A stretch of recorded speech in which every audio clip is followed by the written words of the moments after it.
नमस्कार, मैं हूं आपके साथ साधना पांडे। जरा सोचिए कि भारत की सबसे पुरानी पहाड़ियां जो कि रेगिस्तान को रोकती हैं, जो कि दिल्ली एनसीआर को सांसें देती हैं, उन्हीं अरावली की पहाड़ियों पर सुप्रीम कोर्ट ने पहले फैसला सुनाया और उसके बाद उसी फैसले को सुप्रीम कोर्ट ने वापस ले लिया। आखिर ऐसा क्या हुआ कि सुप्रीम कोर्ट को अपना फैसला वापस लेना पड़ा है और इसका हम पर किस तरह से असर पड़ेगा, आज के वीडियो में यही समझेंगे, वो भी बिल्कुल आसान भाषा में। तो चलिए सबसे पहले समझते हैं कि अरावली आखिर क्या है, अरावली को लेकर इतना विवाद क्यों हो रहा है।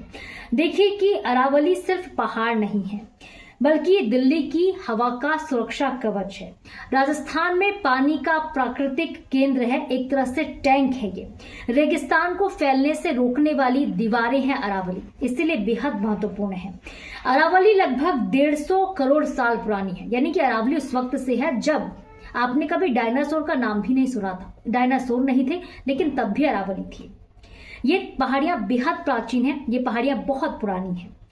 सुप्रीम कोर्ट ने क्या फैसला पहले दिया था, अब मैं आपको ये बताती हूँ। सुप्रीम कोर्ट ने जो फैसला दिया उसके बाद बवाल हुआ। सुप्रीम कोर्ट ने कुछ हफ्ते पहले कहा था कि अरावली की पहचान जो है नई तरह से होगी। अरावली की परिभाषा क्या होगी?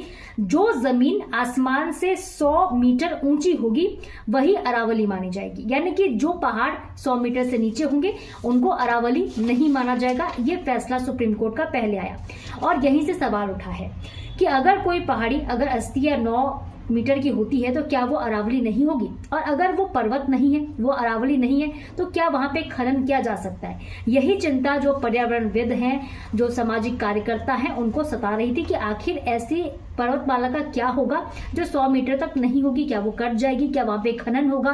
पेड़ कटेंगे? काफी कुछ वहां पर हो सकता है।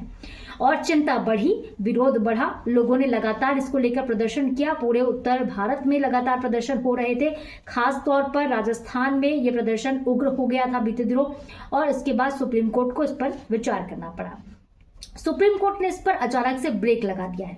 नाराजगी और सवालों के बाद सुप्रीम कोर्ट ने कहा है कि रुकिए, ये फैसला फिलहाल लागू नहीं होगा और फिलहाल के लिए पुराने आदेश पर सुप्रीम कोर्ट का स्टे लग चुका है। कोर्ट ने क्या माना? कोर्ट ने कहा है कि फैसला हमने जल्दी में लिया, इसमें वैज्ञानिक और पर्यावरणीय पहलू पूरी तरह से नहीं देखे गए और ये मामला बहुत संवेदनशील है। अब आगे क्या होगा आपको बताते हैं कि सुप्रीम कोर्ट आगे फैसला सीधे नहीं देगा, बल्कि सुप्रीम कोर्ट एक एक्सपर्ट्स की कमेटी बना चुका है जिसमें पर्यावरण, भूगोल और जंगल के विशेषज्ञ होंगे।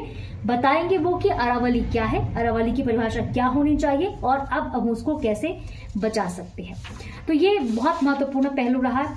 आपको बता दें कि अगर अरावली कमजोर हो जाए तो क्या होगा, क्योंकि सुप्रीम कोर्ट का फैसला हमारे और आपके ऊपर क्या इंपैक्ट डालेगा ये जानना बेहद जरूरी है। देखिए, सिर्फ कानूनी लड़ाई नहीं है अरावली। दिल्ली एनसीआर की हवा और ज्यादा जहरीली हो जाएगी अगर अरावली ना हो तो।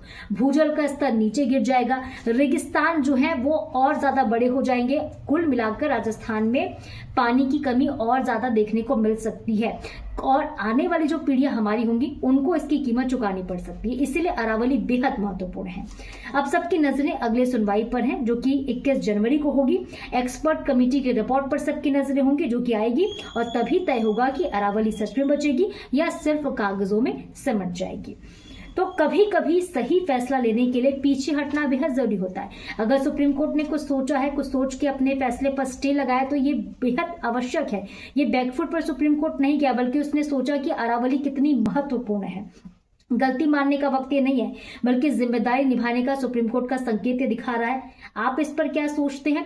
क्या अरावली को बचाने के लिए और भी कुछ करना चाहिए, और ज्यादा सख्त सुरक्षा मिलनी चाहिए? क्या है आपकी राय और आपको वीडियो कैसे लगा?